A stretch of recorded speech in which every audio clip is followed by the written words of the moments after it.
They say a horse doesn't care how much you know until he knows how much you care. He can see it in your eyes, and he can feel it in your touch.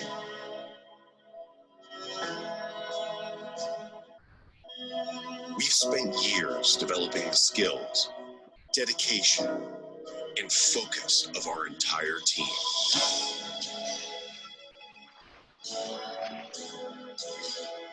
Because success is a partnership.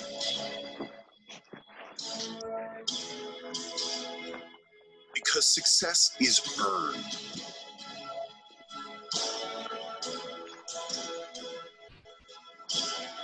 Because at Miller and Associates, success is a team sport.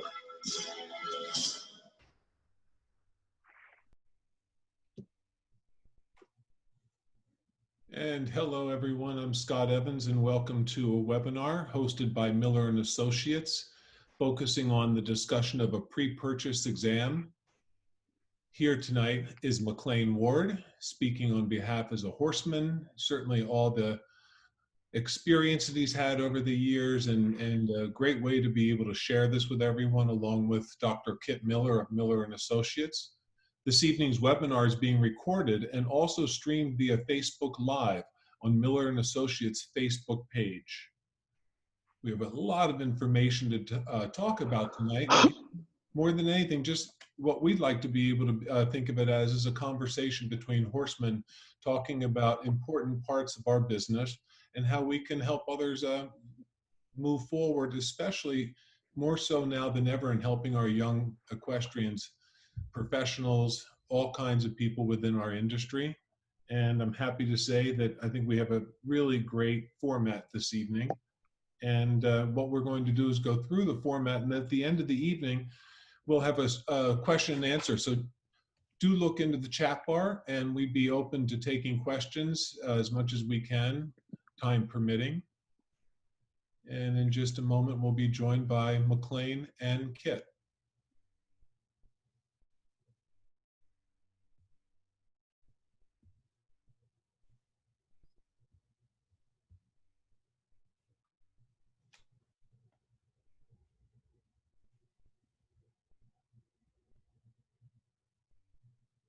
Scott, can you hear me? It's McLain. I can hear you. Yeah. All right, I'm having trouble. I can't start the video because it says the moderator's blocking it. Yeah, I have the same.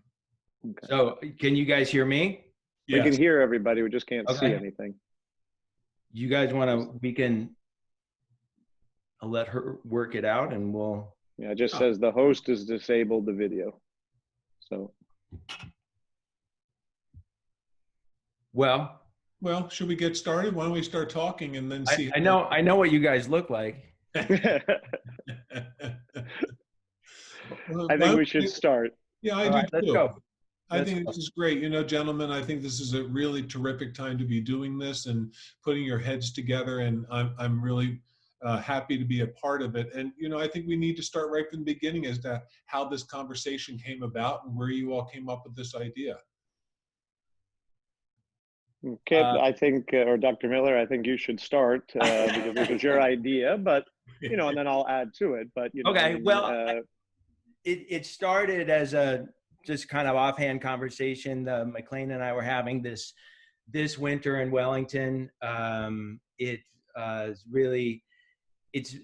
We've had parts of the conversation off and on over the years. We've really the idea about how can we as industry professionals have the pre-purchase process be one of collaboration and you know, understanding that by the time you get to a pre-purchase exam, presumably the buyer and the trainers, the people involved have already identified that this is a horse that they really want enough to go through the pre-purchase process. And so then how then can we as participants in the process then enter into it with that in mind and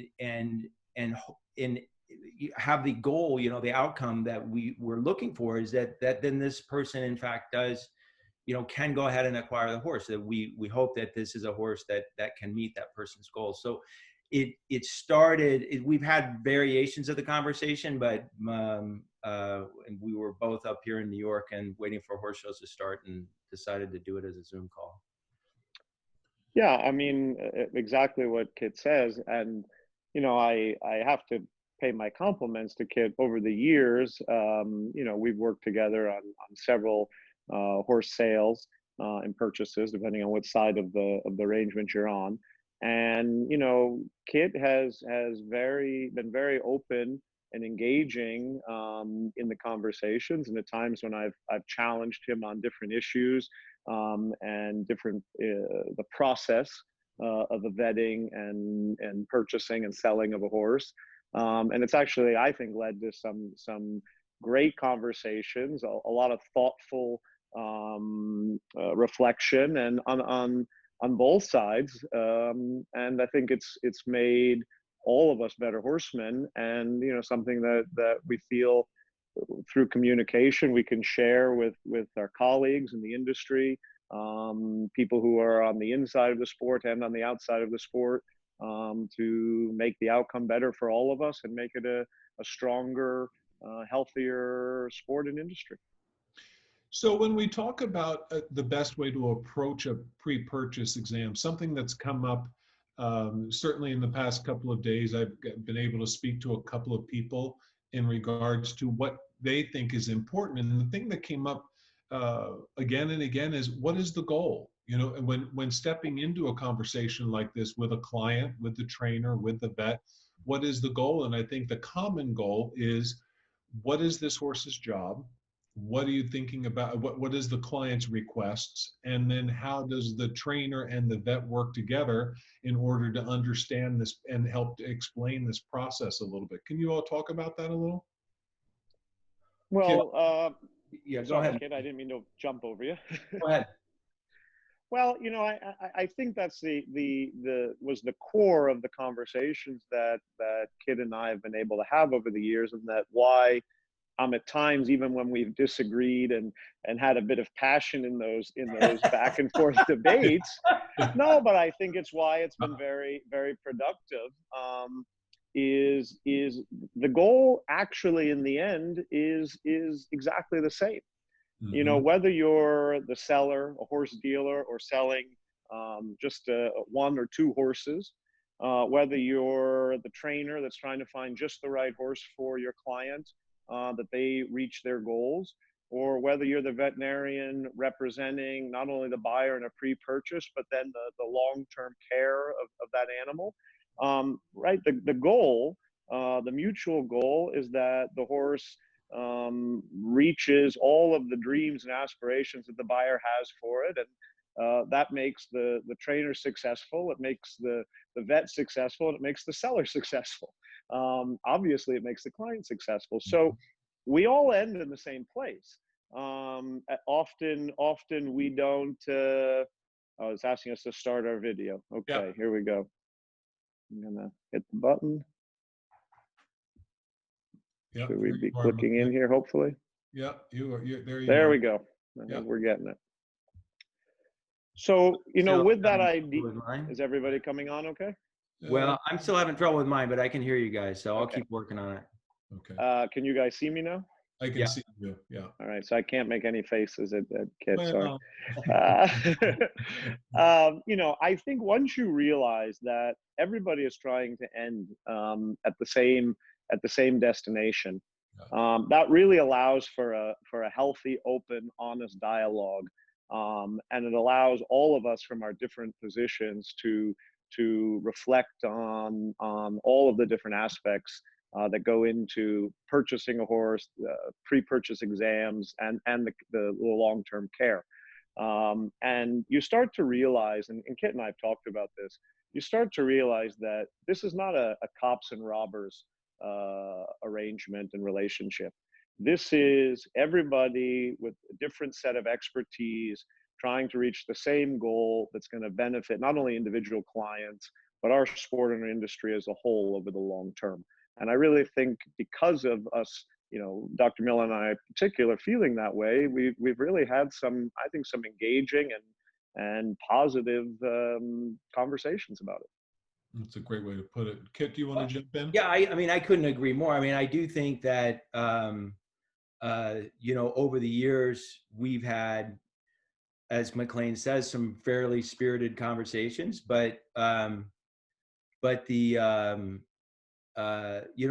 point is, that McLain mentioned right from the very beginning, is it's about communication, and the fact that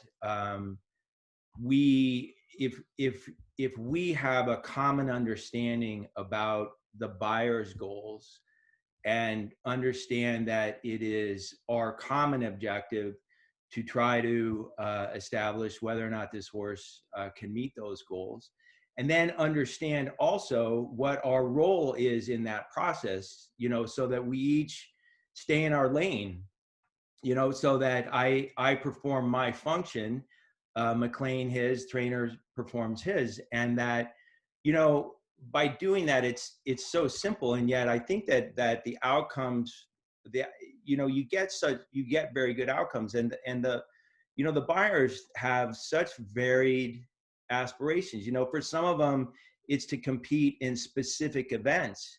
For some of them, it's to learn, to acquire riding skills. For some of them, it's safety.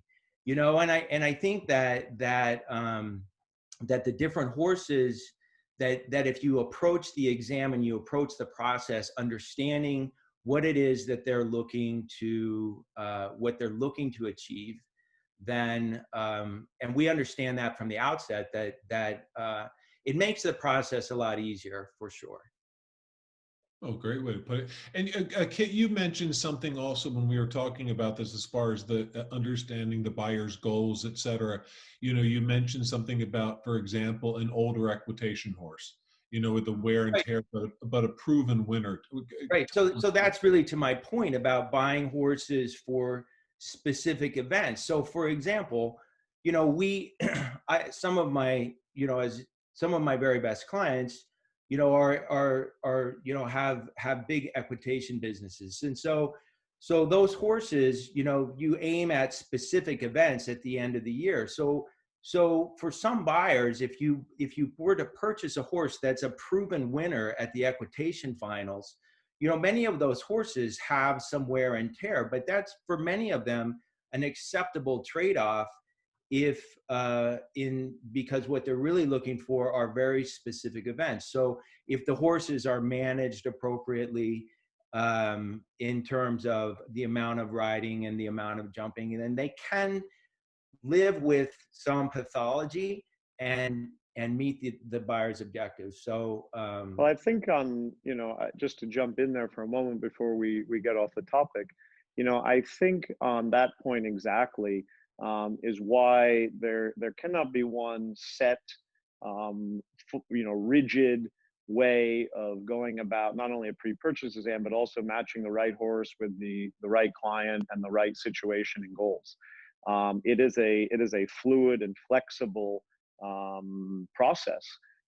As Kit has said, you have to look at all the different facets, so to speak, of why the client's buying the horse, what their goals are, what risks they're willing to accept, and understand that no horse is perfect. Like no human is going to be perfect. That is a unrealistic barometer. But you have to factor in all these different parts of the equation in matching riders with horses as professional trainers or people selling horses, as well as the vets do. It cannot be a rigid, step-by-step process that it either ticks this box or it doesn't. It is a fluid process that there's give and take, and there's understanding, there's communication, and there's, looking at a multitude of different parts of not only the physical and the physical exam, but also the history of the horse, the story of its career, where it's planning on going, the care that it's been under, the care that it will be under. This is a pretty complex process that really needs to be navigated with a lot of communication, and we use the word horsemanship I don't know if that's always quite the right word, but people will understand the gist of that with a lot of horsemanship. You need to look at these situations and really factor in all these different parts. You know, you touch on the word horsemanship. You know, there's something here that also Kit and I were talking about when we were discussing this, and he said, you know, let's remember to bring up what we can live with. You know, perhaps maybe in one trainer's program, they'd be able to live with something, and yet the other one would not. Do you want to touch on that from a buying and selling point of view, McLain? Well, I actually think that goes to the topic of the comfortableness to be able to communicate between obviously the buyer and the seller, the trainer, but also with the veterinarian. I see far too often, and Kit and I have talked about this at great length, far too often, where there's very little communication with the veterinarian from the seller. Either way, on both sides of that equation. I think that if there's a mutual respect, and even though I fully understand that the veterinarian vetting the horse for pre-purchase is representing the buyer, I think that having that comfortable respect where everybody can have an open dialogue about the horse's history, your knowledge of the horse, your experience with the horse as a trainer or seller or rider, where the horse came from, why you think it's an appropriate horse for this particular client, what are your concerns that they should be aware of. I think if you can actually have those conversations without feeling, again, I use the term cops and robbers, where the seller seems to be afraid to give information and the veterinarian's not asking for information. I think that's a huge mistake.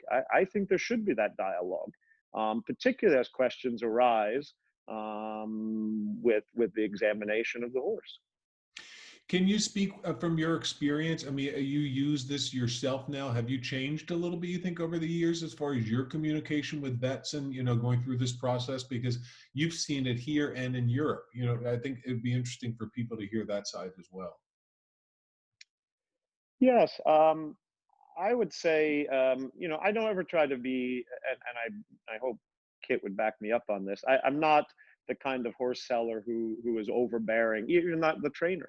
When I have our vets looking at my students' horses, and we have a real structure in our organization. We have, you know, top barn managers who I think are truly experts at their field, and to be honest, know the horses better than I do, who are interacting on a daily basis with our veterinarians. And then, you know, obviously at some point in the process, I'm going to be brought up to speed. But I'm not an overbearing trainer. I try not to be an overbearing seller when horses are being vetted. I feel that if I have enough respect for the veterinarian that's either working with my horses or is coming to vet a horse I'm selling, I've got to trust that they're going to do their job in a fair and appropriate way. I do want to make myself available to questions, and I want to have a feeling that if things arise, the vet can have a conversation with me regarding those questions. And I also want to feel that I can speak openly and in full context of my experiences and knowledge of the horse, without feeling like there's going to be some reprisal of a, you know, pass or fail grade just because there are some questions that arise.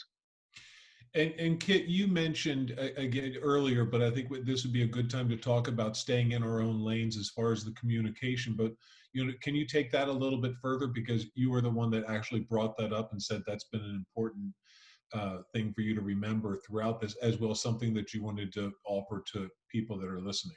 Well, I think that's, you know, I think that's, for me, I think that's a critical part of the process, because we have our, you know, we have our roles to play in it, you know, and I think that being mindful of, for me, to be mindful of my role in the process. So I'm not part of the horse selection process. I'm not part of the process about trying to establish, or, you know, the suitability of the horse for an individual rider, or the talent, the ability of the horse. You know, as long as or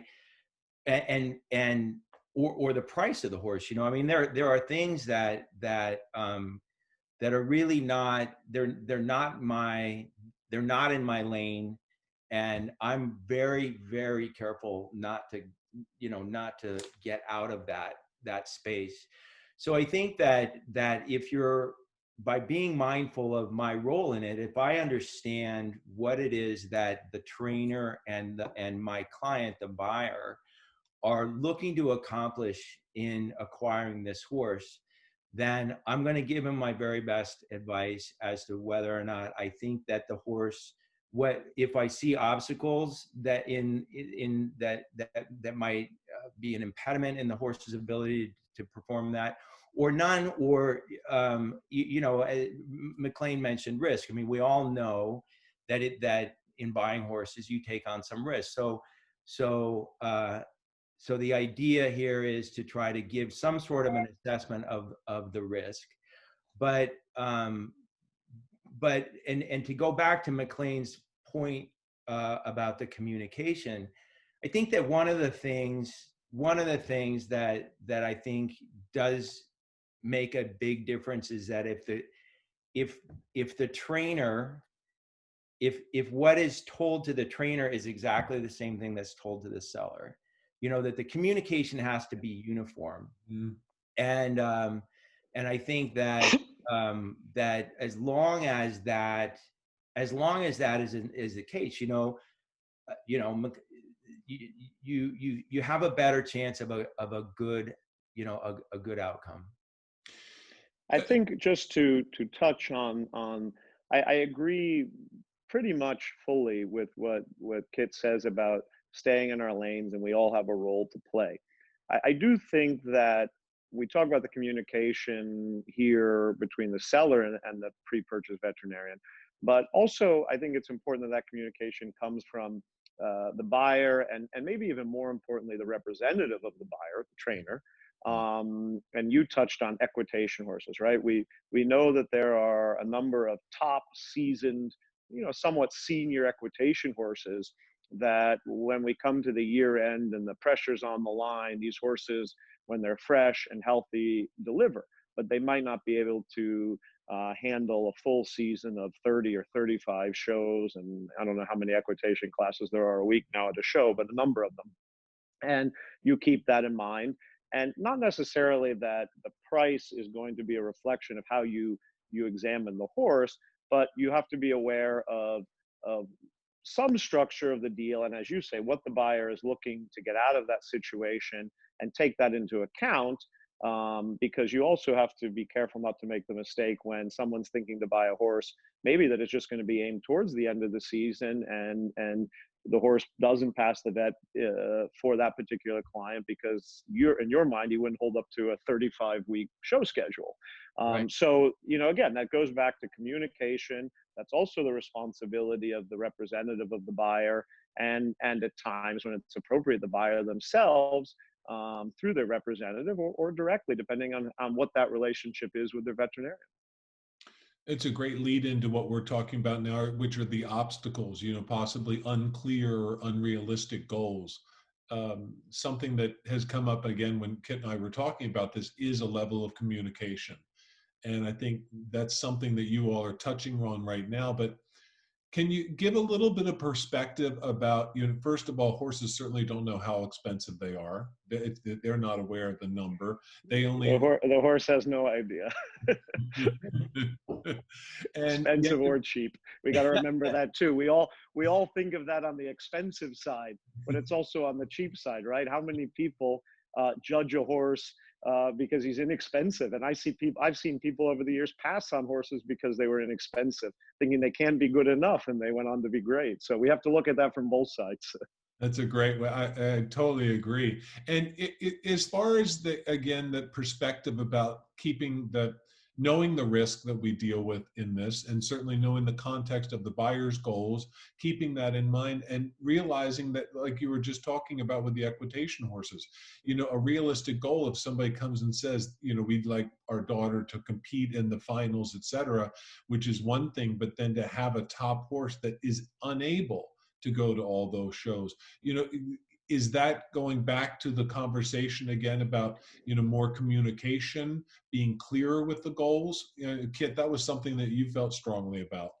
Well, I do, because I think that, yeah, and it is about the communication. I mean, the job of an equitation horse is hard. And if you have to do all of the practicing and all of the showing and qualifying and still be standing upright by the time of the finals come around, that's a big ask. And the horses that have done it and proven themselves year in and year out, they in gaining that kind of experience and that kind of credibility, they also acquire some wear and tear. So I think that that's where, in my my role is to be, as a friend of mine says, have a frank and beneficial conversation with the client, so that it's clear that if what you're looking to do is win and in October and November, then we have to be careful that you never lose sight of that goal during the course of the year. And I think that the people that are that remain mindful of that are tend to be the people that are successful over and over again. That's a good point, Paul. I would apply this to it's definitely how I try to give advice in theory. Sometimes I come up a little short. I fully admit that. But it's also a topic I bring up a lot when I talk to clients about the relationship that I want to have with them.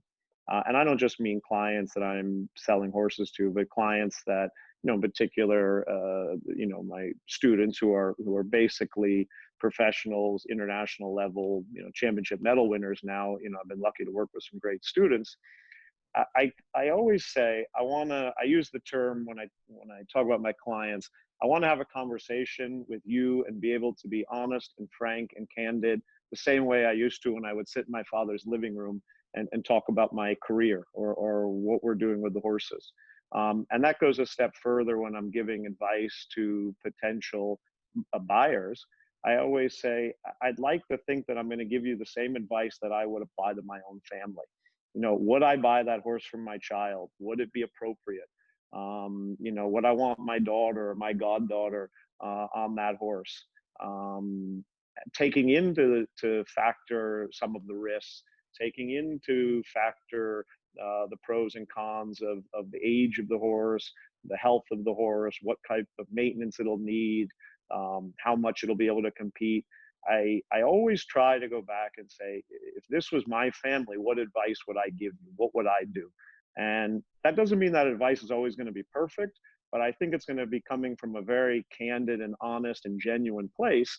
And I actually think that to some degree can be applied to vetting the horses, just to keep in the back of your mind, how would I feel about this personally?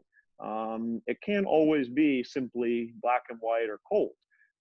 You have to have, with the information, you have to have some feeling for it.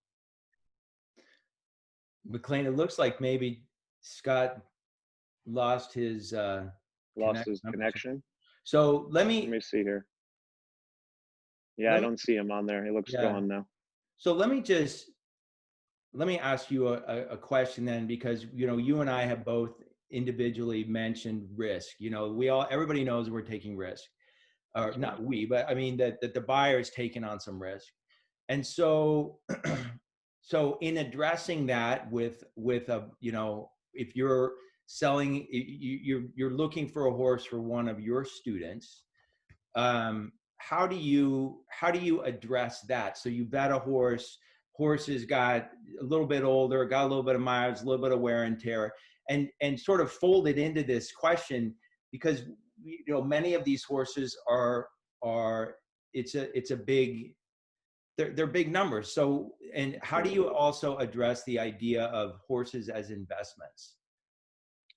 Well, I mean, sometimes they're two different avenues, so to speak. Right. So when we're talking about buying horses for the sport, and that doesn't matter if we're talking about sport of ponies, equitation, young riders, or Olympic gold medal, Olympic medal horses, right? Mhm. Um, I think I use the term the story of the horse, and I very often myself look to the story of the horse, and I think that's a huge factor. Now that can be a bit black and white because you're going to look to the record of the horse. You can see multiple rounds of the horse. You see the scores, you see the results. This is very easy to see in the world, and it's been a great addition to our sport, the access of information, hard information, factual information. Then I need to factor in my personal knowledge through experience and education of the horse's story. It's something that Francois Matti has taught me since I was a very young man, and different people that I've been able to work with over the years. Where did the horse come from? Where was he produced? What was his schedule like? Who had him? What was their program like? What do I know about their program? As much information as I can gather about that story helps me make that decision to what risk I'm willing to accept. Um, and then give that advice to my clients, and again have a very candid conversation from there to say, okay, these are your goals. This is why I believe this particular horse will be capable of reaching those goals, and this is why I think he may be capable of reaching those goals despite X, Y, and Z, which may be veterinary issues that we need to contend with, or it might be performance issues.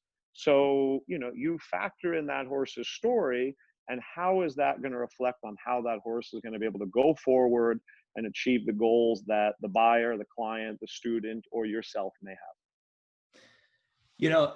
So that in talking this through earlier with Scott, when we were talking about the obstacles, right? And so the idea of experience or lack of experience came up. And so from your perspective, you could say, because of your experience, many years competing at a high level, and riding a whole lot of horses, and then so you can call on that experience and say, listen, I've had a horse that's had a similar condition, so I can tell you what my experience was with that horse, which I think that's huge to be able to share that. And so my comment to Scott from the veterinary standpoint, again, as an obstacle, a potential obstacle in the process, is inexperience from the veterinary standpoint, which is to say, if you're a veterinarian, and this happens to all of us, so that if in the process of performing a pre-purchase exam, you encounter something that you're not familiar with, either, that's maybe it's a kind of a bizarre finding, or it's just something you haven't run across.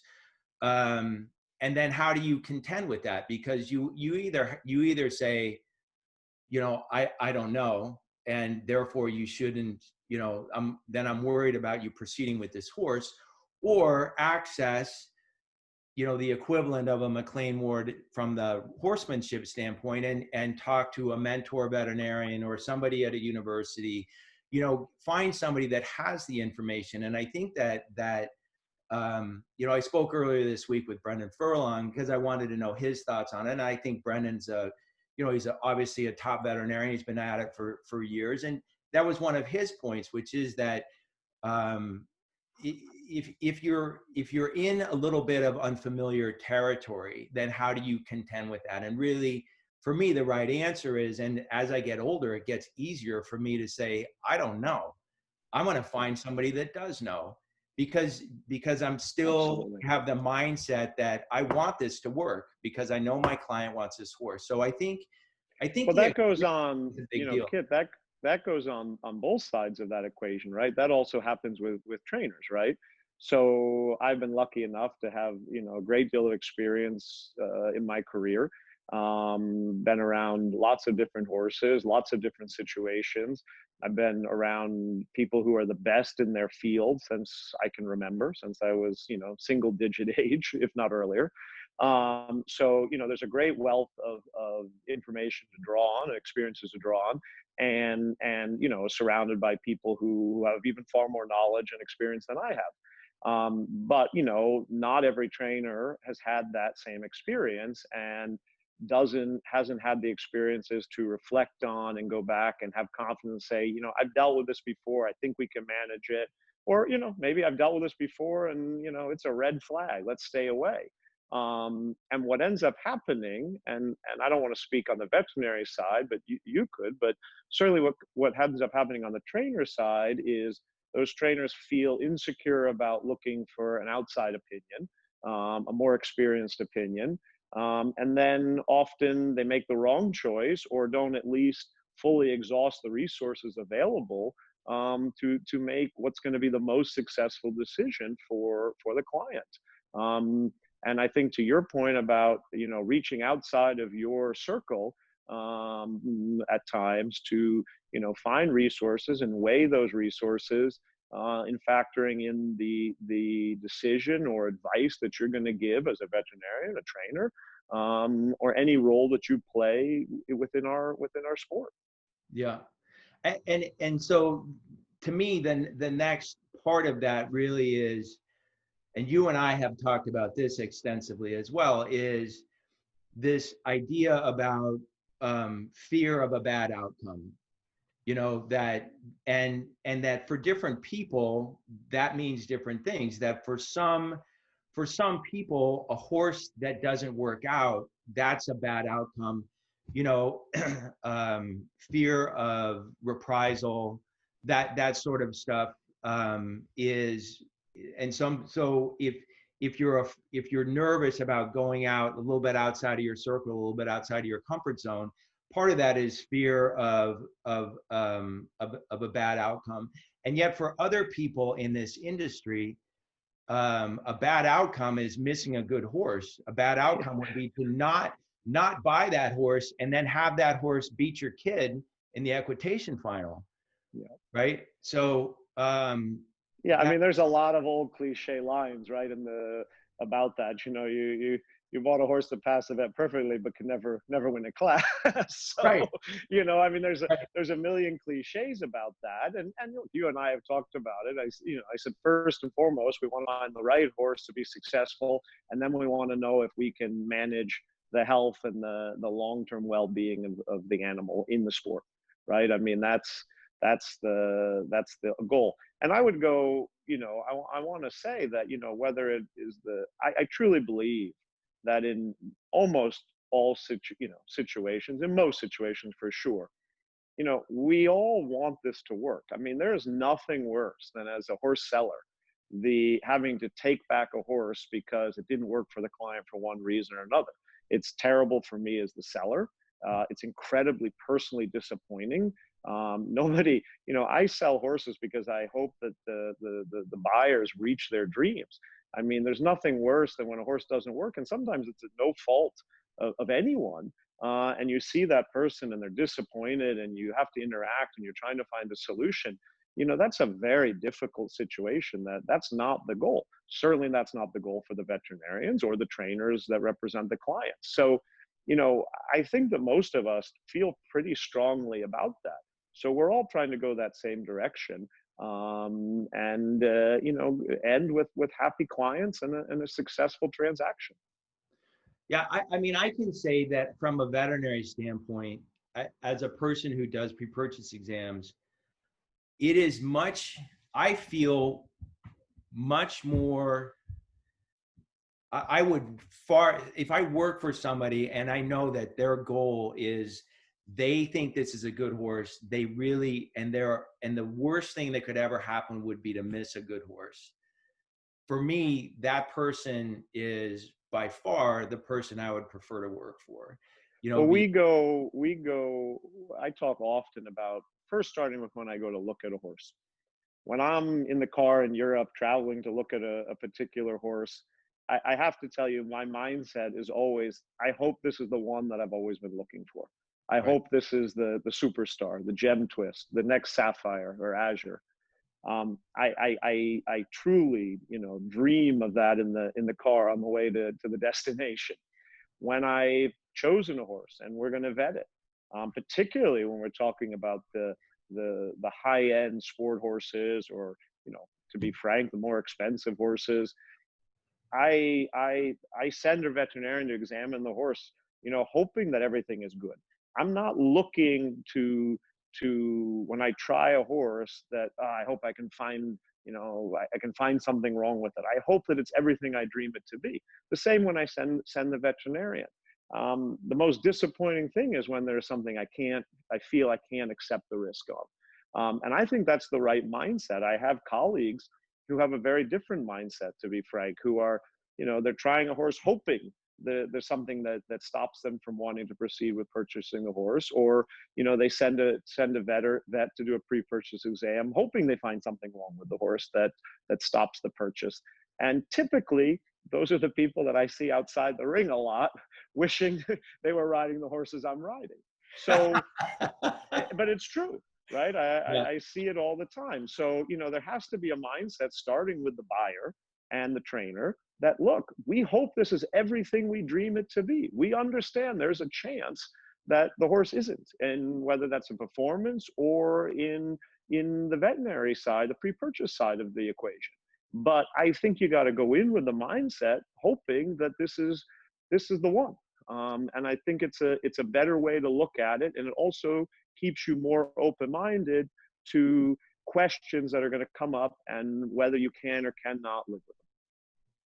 Yeah, and I think that goes back to really our very first point, which is understanding the goal and then having everybody, we all come at it from our different angle, but that we all have a common goal in the process. And so that for me makes it easier. So I'm gonna bring up one other, because you're talking about going to Europe and sending vets, and this is another thing I think that gets talked about a lot. By sellers, veterinarians, and that is, and it's not really set out. There's no exam standard. There's no such thing as a standard pre-purchase exam for a show horse in the United States. If you were to buy a thoroughbred, say at the Keeneland sale, the auction house, you buy there's a prescribed exam and a prescribed number of radiographs, and everybody does the same thing. Well, but we don't have that. We have the Association of Equine Practitioners specifically doesn't have that, so that there is no exam standard for us. And yet, and you and I have both seen this evolve over the years, right? So that there was a time when you x-rayed the feet and the hocks, and now for some of us, the standard pre-purchase exam is 56 x-rays and ultrasounds of all four limbs. And at some point you run the risk of you start acquiring so much information, it's a little, sometimes it's hard to know what to do with all of it. And it's very different in Europe.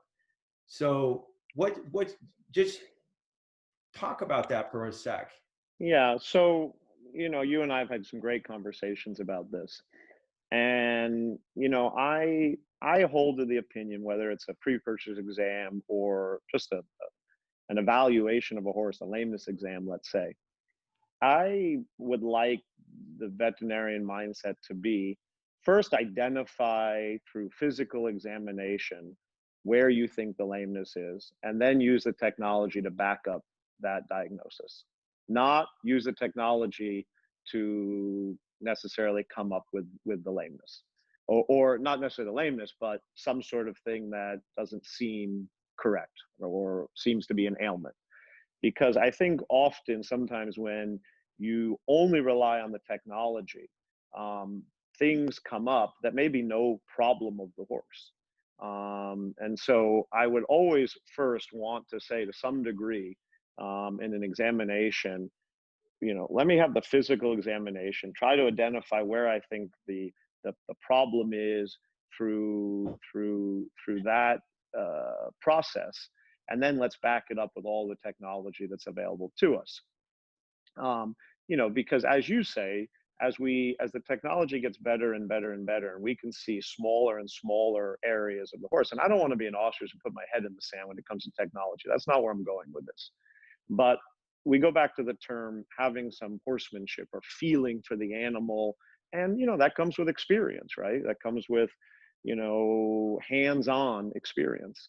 So, to be able to identify not only the way a horse moves, differences in conformation, differences in build, obvious points that are showing themselves to be bothering the horse, and then to be able to use all of the technology and resources to really examine that further, for me, I think is the best process. I think when you start to x-ray every quarter inch of the horse and you say, well, there's a little change in an x-ray here, and that could be a problem, but I don't know. And it's a little bit walking back a lot of times, particularly in pre-purchase exams, walking back things that aren't a problem. It's without underplaying the severity of a diagnosis, but to tell someone they have cancer and then a few days later say, I don't think it's really cancer. I think it's it's just the way you're built. So I think when we talk about European vettings, typically there's less information. One, if they're honest, could say that it's more of a professional, less client-oriented industry, and so there's some economics to that, if we're honest, right? I mean, they don't want to spend as much on a pre-purchase exam as a amateur client in the United States. But there's also a practical side to it. Examine the horse, do a basic overview of the animal, and if things in that basic overview really show red flags, use the technology to go a step further and examine that issue. Because sometimes, as you say, if you examine my shins, I have tons of shin splints, but they don't bother me. I never had a problem. But maybe in someone else that bothers them. So, we have to be a little bit careful about creating problems that don't exist. And particularly, I talk about the technology because it does have the ability to see, an incredible amount as that technology gets better and better. Again, I don't want to not use the resources to us, but I want to use them in a way that I think is based on an understanding of horses and how they are. Yeah.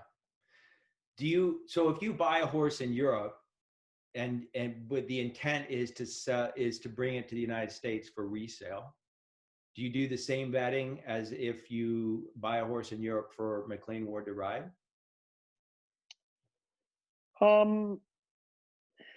That's a hard question.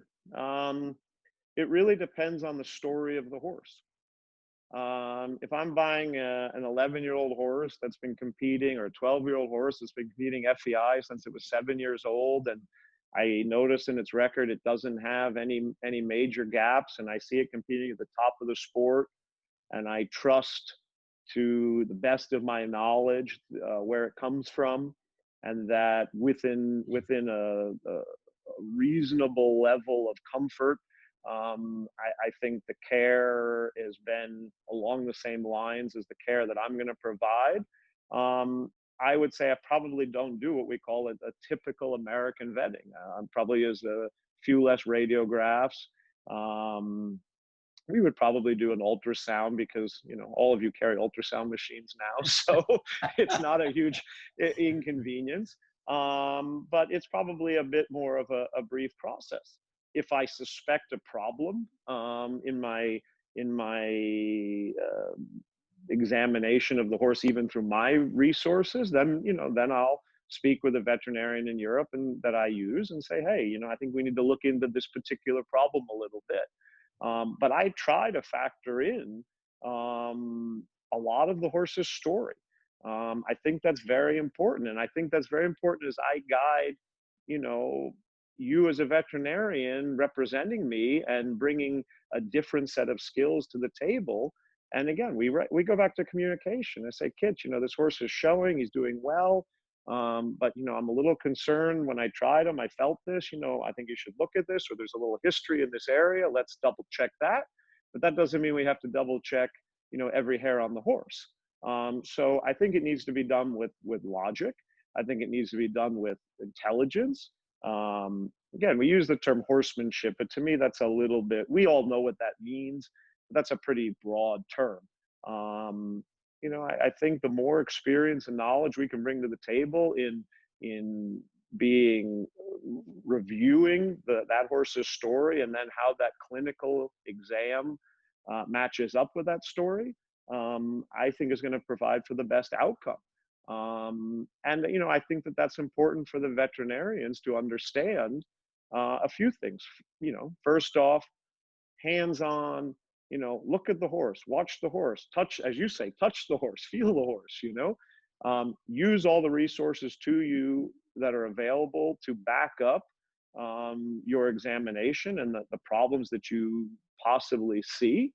And then have the confidence, whether it be through your knowledge or, expanding that knowledge to other resources around you, to be very, very smart about how you come up with some conclusions, and then about how we put those conclusions forward into the decision whether to purchase or not purchase that horse. Because again, sometimes I see often, as you say, you brought up the point, younger, inexperienced veterinarians, there's an end of the world thing that they suspect, and then it doesn't happen to be that way, and they've got to walk that back. And when you're dealing particularly with clients who don't have a lot of horse experience, that becomes very difficult. Yeah, I think those are all good points. I think as a vet, number one, I think that the part about the exam, which I couldn't agree more about that.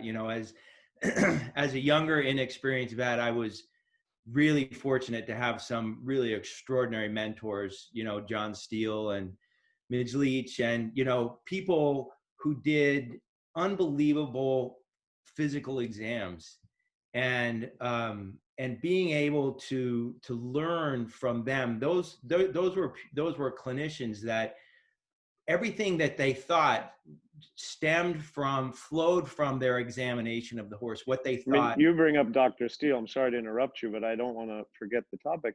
I can remember multiple situations, and I was quite young, but Dr. Steele, I think, respected my horsemanship and what I was doing in the sport, and he knew that I did everything that I could to stand behind the products that I sold into the industry. And I remember multiple situations where he would look at something, he'd say, how is this Ben McLain? Or spoke to Lee, how's this Ben Lee? How you guys been living with this? Is it okay? And, he'd look at you. I remember the look, right? He'd give you the look, and he'd be like, tell me straight, Yeah. You'd have a very candid conversation, because we also trusted, his horsemanship and analysis, and obviously his experience and knowledge. And more often than not, I remember him having conversations with potential clients, say, look, this is there. We need to be aware of it, but I feel we can handle this. And there was a few times where he said, I just don't think this is worth the risk. And right. And I respected that, because I think it was a fair and even platform. Yeah. I mean, I think that a lot of us were fortunate to, there are many of us learned a lot, from being in proximity to John Steele. And I certainly was one of them. And I think that one of the great lessons that I learned from him is, when you talk about all these images, is, what are you going to do with them? You have to interpret the images in the context of the examination. And I think that that is actually one of, I think, the risks. It's funny, there is, I have, good friends, veterinary friends in Europe, and they do a European vetting and they do an American vetting. Yeah, absolutely. It's an accepted term in the industry. Yeah, that's like, that's what it's Absolutely. called. They're doing American vetting, and the problem, or the risk I think that you run with all of the images is in interpreting them, because you have to interpret them in the context of the exam. And some of the areas that we are now imaging, we're only getting part of the information, you know. So if you take an x-ray of a neck, for example, or a back, you can only come at it from one view. So you're only getting enough information to ask a question, but very frequently you don't get enough information to answer the question. And so I think that that having confidence in your physical exam makes all of the difference. And you know, I think that, so you mentioned that you had, you know, you've got a relationship with veterinarians in Europe, and you have confidence in their physical exam, and then the rest of it, the imaging has to support that. Absolutely, you know, and like I said, I don't want to be the ostrich that puts its head in the sand and says, you know, this technology is bad. It's not. It's phenomenal that we have these resources. It's phenomenal that we can apply all of this technology to diagnoses of lameness or whatever the issue might be. But I think it needs to be used in the context with the physical exam, with experience, and with a, you know, a logical sense. You know, as you say, all those factors, and we started this conversation talking about that. You know, what is the goal? What are the riders' needs? What are their strengths, weaknesses? What are they looking for out of? What is the outcome they're looking for? Yeah. And all of these things have to be factored in, which doesn't make this a black and white situation. It doesn't fit into a box. It's a liquid process. It's a living animal. There's responsibility on everybody's part. And that includes the buyer, you know, and the trainer. There's responsibility on everybody. And everybody needs to go into it with an open mind, with a desire for it to be everything they dream it to be, but with fair and logical analysis of the whole setup. Do you think, though, guys, you know, you keep going back to this again, but I think it's important to talk about the communication. I mean, you both have said the mentors in your careers have been what you go back to and what you remember, what you hold on to with your experience. You know, this is the only way now that we have these days to have this type of conversation, you know, and to be able to be there for the up and coming, and or some of the people that are, you know, some of the questions coming in now that we're going to get to in a minute are very interesting, because people don't have this type of opportunity to talk. Well, you know, you talk about mentoring in this conversation, and you know, this doesn't just apply to the veterinary side of our sport. Mentoring in general is a dying art, right? People mentor for 3 months, and they think they're ready to hang a shingle, so to speak. And you know, I would say, you know, going back, you know, people came into the veterinary field more from an agricultural background years ago, and maybe a little less now. And there's something lost in that for sure. And so mentoring is even more important when your education is mostly in a university type setting, and there's not a lot of hands-on, on the ground, in the trenches experience. You know, that's a problem in all sides of a sport that involves a living animal. You know, it's hard to have a real feeling for the horse and the different aspects of horses from a physical point of view, from a mental point of view, from any point of view, to be frank, without hands-on experience in the trench. And that's not just for veterinarians, that's for trainers, riders, caretakers, managers, across the board. Well, I would say, I think that's a shame, you know, because I would say that it is one of the things that I enjoy the most in practice, you know, because I still have mentors, and I love nothing more than to run scenarios by them, talk to them about cases, whatever. I think it's one of the, you know, we're a small community, this, you know, this horse show community, and there are some really extraordinary people in it. And I think access to their information, I mean, that's one of the things that gives me the greatest pleasure, is being able to reach out to these people that have been meaningful in my career and I still do it, you know, and that's what I had said earlier. If I see something I'm a little bit uncertain of, I don't wait. I don't hesitate to call somebody. Well, I think that's very important on every side of our industry.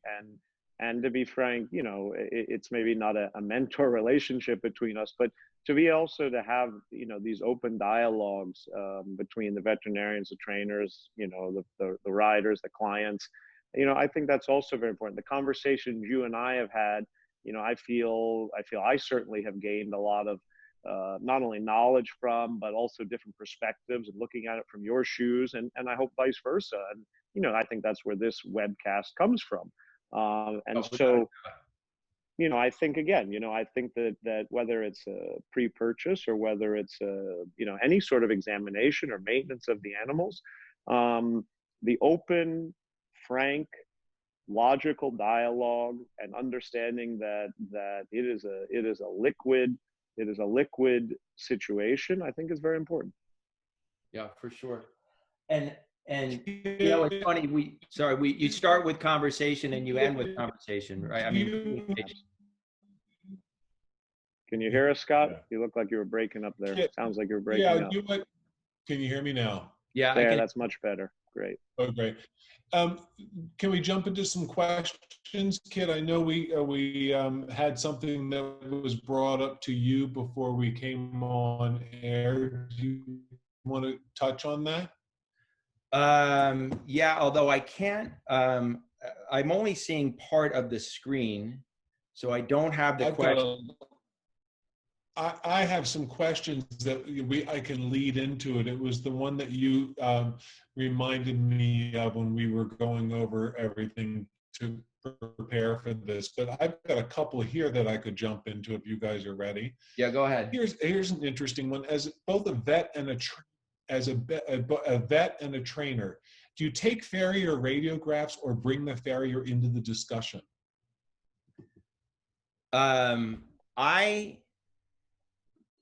So as a mentee of John Steele, you know, he was all about the horse's feet. And so I spend a great deal of time evaluating the horse's feet, the conformation of the lower limb, the shape of the feet, how the horse travels. I don't necessarily take foot radiographs unless I have a very specific question. So, I mean, sorry, when you say farrier radiographs, you're talking about images that are not really, you're not aiming at the bones, you're aiming at the hoof. And you're really looking at specifically at the configuration, the positioning of the hoof, the coffin bone within the hoof. I don't take farrier radiographs unless I have a very specific question about the feet, but I spend a great deal of my time evaluating the feet, both front and hind. Yeah, I mean, I you know, I have the best blacksmith in the world, Mikey Boylan, so it's never a problem for me. Yeah.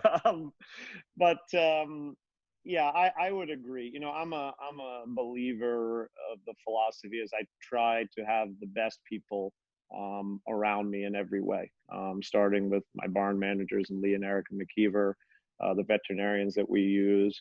And again, you know, Mikey Boylan's been the only blacksmith we've ever had. I think he's a phenomenal horseman. I think he's a phenomenal farrier. And I think he has more feeling and experience and hands-on knowledge of a horse's foot and balance than frankly any veterinarian is going to have, in my opinion, because that's all that he does. So unless there's some specific issue that we're really struggling to solve the problem, I'm going to rely on his knowledge. I would say that I agree with Kit 100%. I think, you know, the old line, no foot, no horse is absolutely correct. Now, that doesn't mean that there aren't certain things that we're going to be willing to accept and even try to improve. But certainly problems like quarter cracks and serious hoof issues are very hard to solve over the long term. And you know, I also have some feelings about, you know, different horses, you know, particularly stallions with foot issues. We've had a few different conversations about that, which again is just theory, but it's interesting how you see. I don't want to use the word trends, but you see things that seem to reappear in different types of horses, different lines. That it's an interesting conversation to have. Yeah. Kit, I'm going to go ahead, just do a couple of others, and then we'll circle back around to that one that we were discussing earlier. Yeah. There's a lot of questions right now discussing what you guys were talking about, is that pre-purchase exam, the American exam versus the European exam. And I think if you could just clarify a little bit what you're talking about, I think that would help people. Kit, you want to give your take first? Sorry, you broke up a little bit for me, Scott. Ask the question. I can answer it, Scott, and then Kit will know what Great. we're talking about. Yeah. We're talking about what the difference between the American veterinary exam compared to a European veterinary exam, which is a off the cuff term. Obviously, it's not an official term, and there's, as Kit said earlier, it's not like there's a preset checklist of what is going to be done on those examinations. Typically, Europeans, they take less X-rays. It's a much smaller number. Often not doing an ultrasound of all four legs unless there's some issue that shows itself. Where in American vetting, they do an ultrasound even if there's no clinical signs of an issue. Sometimes the blood work can be a little bit different. It's just the European general vetting is an abbreviated version of the American vetting, which is quite extensive. Yeah, for sure. And that was, we had talked a little bit about that, Scott, while you were off the grid there. But so the question that had been directed to me really relates to that also, which is the number of radiograph, the number of images, and how do you go about interpreting them without making it, without souring the deal, really, and I think that is the risk you run when you take so many views and so many different types of images. The images have to be taken for a purpose and interpreted in light of what what you found on your exam. Well, along that comment, Kit, and I might be torched for saying this, but in the United States, for the most part, it's an industry that's pretty healthy economically, and there's very little questioning of a lot of the cost of things. In Europe, you have a pretty large grassroots sport where a lot of the Europeans, don't want to spend quite as much on a vetting, and they want to be from an economic point of view. They're saying, okay, I want to find out to know that the horse is healthy, but I don't necessarily just need to spend money doing different types of exams if there's not a reasonable, logical need to do this. And look, that point can be argued from either side. I understand that, but I would say that if a lot of the grassroots European buying and selling, saw the cost of these extensive vettings in the United States, they would definitely have a half halt. Well, yeah, I mean, listen, it's not always for the faint of heart, and we all know that, but I guess I would disagree a little bit, only in that, I think that there are so many different levels of our sport.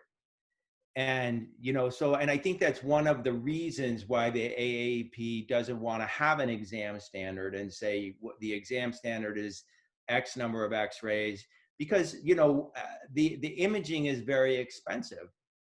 And this is where you really get to the importance of the physical exam, because, if you're doing all that imaging, it's a real number for sure, but I do think that, and I think that you're right about that in the European sense, is that they're not inclined to spend as much money. And quite honestly, because I spoke to some vet friends in Europe prior to this call, and a really good friend of mine who's a terrific veterinarian, says, you know, he doesn't think that all the extra images helps him with his decision making. So, but I also well, think that's when I say about cost, though, Kit. That's what I'm referring to. You know, but I think there are that multiple levels of sport horse, even in our country, and many of them wouldn't tolerate what a vetting would cost, you know, with all that imaging. no, I agree with that. I agree with that. But I think that, you know, again, I think that the feeling, the general sense in a lot of the Europeans is I need enough information to make a good decision, but, you know, maybe not, you know, not the cost of unnecessary information in their mind. I'm not saying whether it's unnecessary or not in their opinion, I'm saying. Right. I mean, ultimately, the idea is to give them enough information to feel that they can comfortably make a decision, and some of them, and the needs are different. Going back to the conversation that we had earlier in regards to communication between all three parties, the client, the trainer, and the vet, this a question has just come up. How would you guide an amateur as to the amount of diagnostics tests to be done during a pre-purchase exam? Should it be driven by the sale price, the intended job of the horse? Should the amateur rely on the trainer to direct the pre-purchase? I think that's something, it keeps coming up constantly, and I think your conversation about communication, can you all touch on that again? Well, I would say that in the transaction, the buyer has his or her trainer and his or her veterinarian representing them, and so it should be, to me the price of the horse shouldn't drive how many x-rays or ultrasounds you take. I think it's based upon what the intended purpose, what is the goal of the horse, and how is the exam, you know. And I think that very frequently, you know, I having done more and more of these and had these conversations, I give people options, and they all get options to scope the horse, to ultrasound the horse, to x-ray the neck, to x-ray the back. And I tell them if I find a clinical reason to do it or not. And then it's up to them, you know. And but I guide them that way. And it is all predicated on what I found when I looked at the animal. Yeah, I mean, I would agree completely. You know, I try when people are trying horses with me to be very open and full disclosure on what I know about the horse, my experience in vetting the horse, my knowledge of the horse's story, the issues that I think the horse may have, and even the step of the issues that maybe aren't obvious, but I'm concerned about, or I think you need to be aware of and manage. So, you know, again, try to be as forthcoming as possible as the seller. But yeah, you know, it's certainly a lot easier for the seller when there's a reputable, well-experienced trainer involved, you know, guiding the client in a positive way, and in turn, that's you know, working with a experienced veterinarian who understands what they're looking for. And another question leading into this is, if this woman asks, if you are a vet and a buyer, is there a reason to do the PPE yourself versus having another veterinary colleague do it? Kit, You'll you want to save take some that money. Yeah, exactly. Sorry, Kit. I should just walked into that one. Couldn't help it. Yeah, for sure. I mean, I'm assuming you're a horse vet, but Yeah. yeah, I mean, I think that if you're buying a horse for your own purposes, then who knows and understands your goals better than you. And you know, McLain's right. You can save yourself a couple shekels too at the same time. But I think you know, I mean, I think that it's you know, is it in your competency? If you do sport horses for a living, vet your own horse by all means. Right. I have Dr. Jeff Vernon has a question for both of you. For Kit, starting with you. Do Yeah. you ask the sale price of the horse at the time of the pre-purchase, Kit? Never, ever. Okay. And McLain, do you routinely discuss the purchase price of the horse with the veterinarian during doing the examination? I would say no. Okay. I don't think I've ever done that. I think I've had a conversation, particularly when I'm vetting a horse in Europe, where, again, we go back to the conversation about the European vetting compared to the American vetting. I think I've had the offhand remark once in a while to the vet that I use in Europe, say, look, this is an expensive horse. This is a serious purchase, just, make sure you cross the T's and dot the I's, but I would never refer specifically to the price. No. I think that's a piece of information that unfortunately, might factor in that isn't helpful actually, the specific number. And Jeff just responded with that. So the scope of the examination is based on the needs of the client and not necessarily on the purchase price. He just wanted to confirm that. I would say yes. In my opinion, that's accurate. Yeah, so, I would agree 100%. Can you all? This is an interesting one. That would be not to make a comparison, but that would be like knowing the price of a horse that you're judging, right? I mean, it's not a piece of information that adds to your decision in a positive, healthy way, in my opinion. This is an interesting topic that Kit, you and I talked about earlier this week, but somehow we didn't touch on. Here's the question. Can you speak to some of the specific horses and cases you've had where the vetting was not perfect, but you chose to go ahead and purchase the horses? What wasn't perfect on the vetting? Why did you decide to go ahead and purchase, and how do you manage that flaw? I mean, that's quite a general question, but I think everybody probably has had an experience with that. Kit, can you start on that?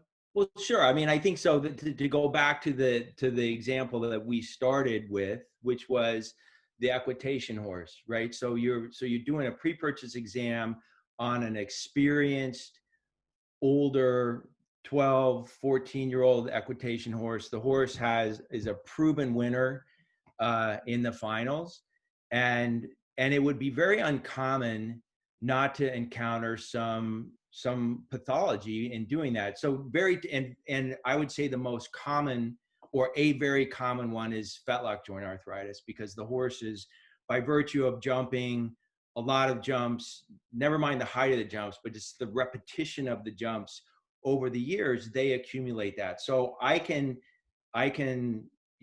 had multiple cases of horses being purchased to compete in the finals that have arthritis, and let's say fetlock joint arthritis.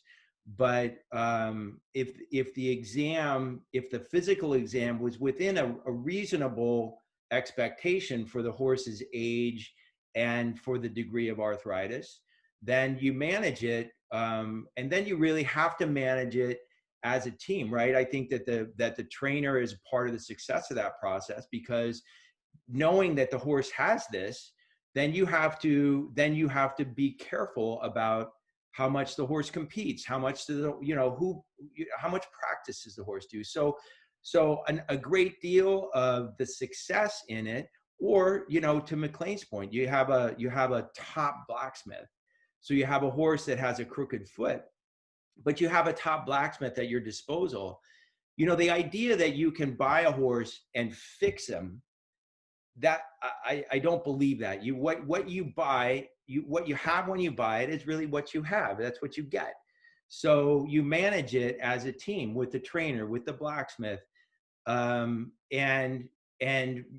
keep your eye on the ball. Remember that what's important is what comes in October and November, and make a plan. Make a plan. So to me, I touch on two things. I would touch on two things in your response there, Kit. First, I do feel over the years that there have been horses that have had issues And I'm not necessarily saying we fixed them, but they were, the care and the management was of such a better standard that those issues became much less of a factor in those horses. So fix and make the issue go away completely, you're probably correct on that. But certainly the care and the management in a good program is a massive factor. And obviously that includes the veterinarian and the blacksmith, but also the grooms and the managers, and even the way the horse is being ridden and trained, right?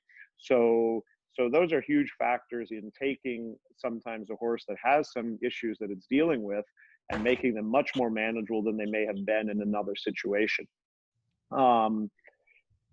As far as the question of, you know, the horses with issues, I think there, you know, I've had all of those experiences. Many of my top horses, there were questions on the vettings that we needed to weigh.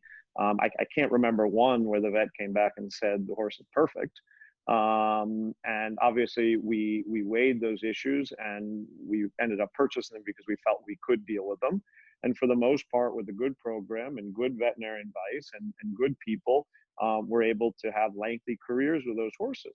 There have also been moments where I've gone against the advice and been right, and the horse lasted a long time. There's been a few moments where I've kicked myself and said, oh, you know, the vet told me not to do this, and I shouldn't have. So, you know, I think I've had experiences in all of those areas, factoring in all of those things. But I certainly think, you know, a program and good care and good management of a horse's career in every way has a lot to do with how you deal with those issues and how long that horse is going to be able to do the job well for you. I think, I mean, that was the point I was trying to make anyway, McLain. I couldn't agree more. I mean, I think that sensible management makes the difference very, very often in a good versus a bad outcome. Living with some of these conditions, for sure. Management is key. Absolutely. I think that, you know, that's an important point, I think, for you all to touch on before we close here. And again, dealing with all shapes, all sizes of horses over the years, you've had things that have come up. And is there anything that you want to add to it to try to make it a little bit clearer for some of these people that I continue to see questions? You know, for example, do you think a seller should fill out a disclaimer identifying their medical or physical experience with the horse? Things that, you know, that continues to come up in the questions now, you know, with what you all are touching on right now. Can you just, as we're closing here, just kind of wrap it up on that? Okay, let me go first because this is your webcast, so you should get the final word. You know, look, there's responsibility in horses on everybody's part, right? There's responsibility, obviously, of the seller and the trainer. There's, you know, to be reputable, to be forthcoming on the information that they have, to have their experiences and judgment direct the buyer in a positive direction. There's responsibility on the veterinarian's part to represent the buyer and then to care for the horse over the long term to the best of their abilities and knowledge and experience. You know, there's also responsibility on the rider and the purchaser, that they're going to ride and train the horse in a good manner, manage the horse well, not ask more of the horse than it's able to give, and to understand that you're dealing with a live animal. And there's a lot of factors. There's a lot of variables. It's not a car. You don't just turn it on and, you know, drive to the store. And that's been forgotten a little bit in our community. So there's responsibility on everybody's part. I think that for the most part, a lot of us in this industry want things to be as reputable as possible, as much information to be put on the table as we possibly can. But we also expect the same respect and responsibility back from the buyers and the people who participate in the sport and the activity of horse riding. That, you know, we all need to realize these are living animals, like humans and any other living animal. They're going to have ups and downs, good days and bad days, physical issues, health issues. And if everything is in a reasonable way, we need to accept that. And for the most part, the outcome is going to be positive if we work with good people who try to do their best. Great. Kit? Yeah, so I agree. I mean, I think that I mean, first of all, I think that there is an obligation to disclose, you know, really potentially very significant issues that the horse might have had. And I don't think that there are very many of them. I think the whole idea of exchanging medical history, I don't find helpful to me in the process, because I agree with McLain, you know, which is that the successful outcome is really the responsibility of the people who are caring for the horse. And that's, and so if it's done right and it's done and the horse is managed sensibly, carefully, and with respect, that the outcomes are generally very good, you know. And so I think that most, you know, that we have the responsibility. You know, they don't have a choice in the matter. They don't get to decide whether or not they're going to jump on a Sunday. And so we have the responsibility to be good stewards of them. And if we do that job and we do it well, you know, many of them will do their jobs for us for years. And the beautiful part about our industry is that there are so many jobs out there, you know, so that if at some point you're no longer able to jump at one level, but you have you know, you're safe and experienced and you can do it at a different level. So I agree with McLain, you know, I don't routinely ask for a complete medical history, because I don't find it that helpful in the process. I always ask the buyer if they want it, and if they want it, I'll get it. But I think that there is an obligation on the part of the parties involved that if there's something meaningful, the horse had, let's say, a deep flexor tendon injury a year ago, you know, there's no way to find that on an exam. And I think those sorts of things, I think we have to be able to count on each other to be upfront about it.